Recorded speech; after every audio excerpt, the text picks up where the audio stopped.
BA 4ನೇ semester ಎಲ್ಲ ವಿದ್ಯಾರ್ಥಿಗಳಿಗೆ ಈ ಒಂದು ವಿಡಿಯೋಗೆ ಪ್ರೀತಿಯ ಸ್ವಾಗತ.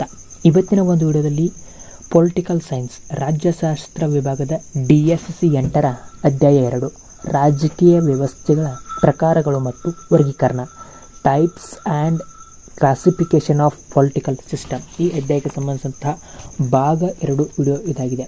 ಈಗಾಗಲೇ ಈ ಅಧ್ಯಾಯಕ್ಕೆ ಸಂಬಂಧಿಸಿದಂಥ ಭಾಗ 1 ವಿಡಿಯೋದಲ್ಲಿ 5 ಅಂಕಕ್ಕೆ ಅಥವಾ 10 ಅಂಕಕ್ಕೆ ಕೇಳುವಂತಹ 2 ಪ್ರಶ್ನೆ ಉತ್ತರಗಳನ್ನು ಡಿಸ್ಕಷನ್ ಮಾಡಲಾಗಿದ್ದು ಆ ವಿಡಿಯೋನ ತೆಗೆದು ಡಿಸ್ಕ್ರಿಪ್ಷನ್ ಬಾಕ್ಸಲ್ಲಿ ಕೊಟ್ಟಿರ್ತೀನಿ ಅಂತ ಹೇಳ್ತಾ ಇವತ್ತಿನ ಈ ಒಂದು ವಿಡಿಯೋದಲ್ಲಿ ಮತ್ತಷ್ಟು ಪ್ರಶ್ನೆಗಳನ್ನು ಪರೀಕ್ಷೆಯಲ್ಲಿ ಕೇಳುವಂಥ ನಿಟ್ಟಿನಲ್ಲಿ ಡಿಸ್ಕಷನ್ ಮಾಡೋಣ ಅಂತ ಹೇಳ್ತಾ ಇವತ್ತಿನ ಕ್ಲಾಸ್ನ ಸ್ಟಾರ್ಟ್ ಮಾಡೋಣ ಬನ್ನಿ. ಇವತ್ತಿನ ಪ್ರಶ್ನೆ ಯಾವುದು ಅಂದರೆ ಪ್ರಶ್ನೆ ನಂಬರ್ 3. ಸಂಸದೀಯ ಮತ್ತು ಅಧ್ಯಕ್ಷೀಯ ರಾಜಕೀಯ ವ್ಯವಸ್ಥೆಗಳನ್ನು ತೌಲನಿಕವಾಗಿ ಪರಿಶೀಲಿಸಿರಿ. ಈ ಪ್ರಶ್ನೆ ಬಗ್ಗೆ ಉತ್ತರವನ್ನು ನೋಡೋಣ. ಮೊದಲಿಗೆ ನಾವು ಸಂಸದೀಯ ರಾಜಕೀಯ ವ್ಯವಸ್ಥೆ ಪಾರ್ಲಿಮೆಂಟರಿ ಪೊಲಿಟಿಕಲ್ ಸಿಸ್ಟಮ್ ಬಗ್ಗೆ ನೋಡೋದಾದರೆ ಸರಳಾರ್ಥದಲ್ಲಿ ಕಾರ್ಯಾಂಗವು ಶಾಸಕಾಂಗದಿಂದ ರಚನೆಗೊಂಡಿದ್ದು ಶಾಸಕಾಂಗಕ್ಕೆ ಕಾರ್ಯಾಂಗವು ಜವಾಬ್ದಾರಿಯಾಗಿರುವ ಸರ್ಕಾರದ ಪದ್ಧತಿಯನ್ನು ಸಂಸದೀಯ ಮಾದರಿ ಸರ್ಕಾರ ಎನ್ನಲಾಗುತ್ತದೆ. ವಿಶಾಲಾರ್ಥದಲ್ಲಿ ಕಾರ್ಯಾಂಗವು ನಾಮಮಾತ್ರ ಹಾಗೂ ನೈಜ ಮುಖ್ಯಸ್ಥರನ್ನು ಹೊಂದಿದ್ದ ನಾಮಮಾತ್ರ ಮುಖ್ಯಸ್ಥನ ಹೆಸರಿನಲ್ಲಿ ಅಧಿಕಾರವನ್ನು ಚಲಾಯಿಸುವ ನೈಜ ಕಾರ್ಯಾಂಗವು ಶಾಸಕಾಂಗಕ್ಕೆ ಜವಾಬ್ದಾರಿ ತೋರುವ ಸರ್ಕಾರದ ಮಾದರಿಯೇ ಸಂಸದೀಯ ಸರ್ಕಾರ.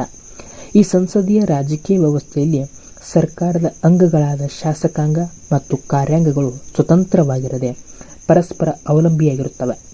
ಇದರ ಅರ್ಥ ಶಾಸಕಾಂಗದಲ್ಲಿ ಬಹುಮತ ಪಡೆದಿರುವ ಪಕ್ಷದವರು ಪ್ರಧಾನಿ ನಾಯಕತ್ವದ ನೈಜ ಕಾರ್ಯಾಂಗವನ್ನು ರಚಿಸಿ ಶಾಸಕಾಂಗದ ವಿಶ್ವಾಸವಿರುವವರೆಗೆ ಅಧಿಕಾರದಲ್ಲಿ ಮುಂದುವರಿಯುತ್ತಾರೆ.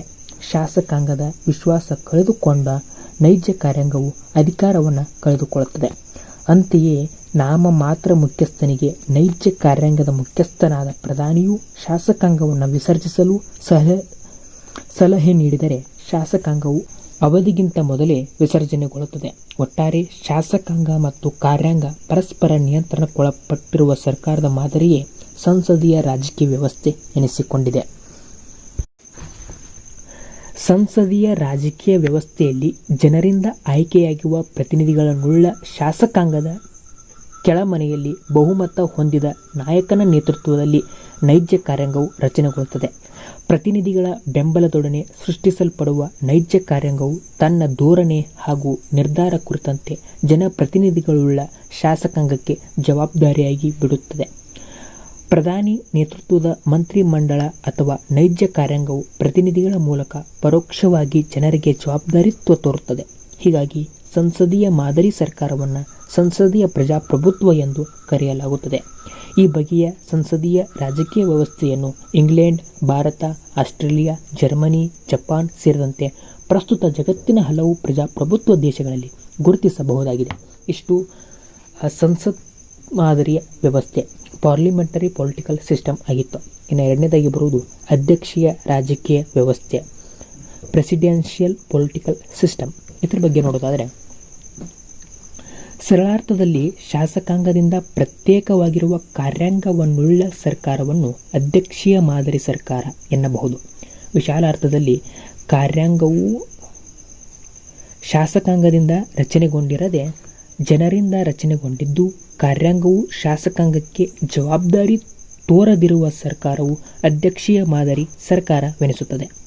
ಇಲ್ಲಿ ದೇಶದ ಮುಖ್ಯಸ್ಥನೇ ನೈಜವಾಗಿ ಕಾರ್ಯಾಂಗೀಯ ಅಧಿಕಾರಿಗಳನ್ನು ಸ್ವತಂತ್ರವಾಗಿ ಚಲಾಯಿಸುತ್ತಾನೆ. ಮುಂದುವರೆದು ಜನರಿಂದ ಪರೋಕ್ಷವಾಗಿ ಚುನಾಯಿಸಲ್ಪಟ್ಟ ಅಧ್ಯಕ್ಷ ಶಾಸಕಾಂಗದ ಬದಲಿಗೆ ಜನರಿಗೆ ಜವಾಬ್ದಾರಿತ್ವ ತೋರುತ್ತಾನೆ.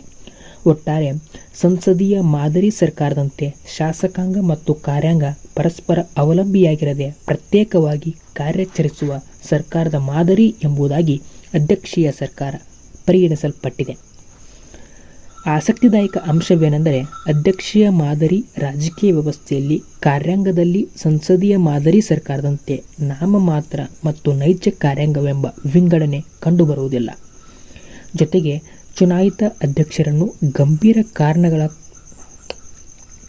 ಹೊರತು ಅಧಿಕಾರದಿಂದ ಪದಚ್ಯುತಿಗೊಳಿಸಲು ಶಾಸಕಾಂಗಕ್ಕೆ ಅವಕಾಶವಿರುವುದಿಲ್ಲ. ಇದರೊಡನೆ ಅಧ್ಯಕ್ಷ ಮಂತ್ರಿ ಮಂಡಲವನ್ನು ಹೊಂದಿದ್ದರೂ ಆ ಮಂತ್ರಿಗಳು ಶಾಸಕಾಂಗದ ಸದಸ್ಯರಾಗಿರಬೇಕಿಲ್ಲ. ಯಾರನ್ನಾದರೂ ಮಂತ್ರಿಮಂಡಲಕ್ಕೆ ಸೇರಿಸಿಕೊಳ್ಳುವ ಅಧಿಕಾರವನ್ನು ಅಧ್ಯಕ್ಷ ಪಡೆದಿದ್ದು ಯಾವಾಗ ಬೇಕಾದರೂ ಅಧಿಕಾರದಿಂದ ಕಿತ್ತೊಗೆಯುವ ಅವಕಾಶ ಪಡೆದಿರುತ್ತಾನೆ.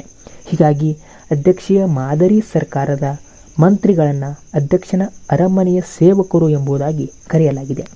ಈ ಮಾದರಿಯ ರಾಜಕೀಯ ವ್ಯವಸ್ಥೆಯನ್ನು ಅಮೆರಿಕಾದ ಸಂಯುಕ್ತ ಸಂಸ್ಥಾನಗಳು, Indonesia, Iran, Nigeria, Turkey, Mexico, Brazil ಇತ್ಯಾದಿ ದೇಶಗಳಲ್ಲಿ ಕಾಣಬಹುದಾಗಿದೆ. ಹಲವೆಡೆ ಭಾಗಶಃ ಅಧ್ಯಕ್ಷೀಯ ಮಾದರಿ ರಾಜಕೀಯ ವ್ಯವಸ್ಥೆಯನ್ನು ಅಳವಡಿಸಿಕೊಳ್ಳಬಹುದಾಗಿದೆ ಎಂಬುದು ಇಷ್ಟು.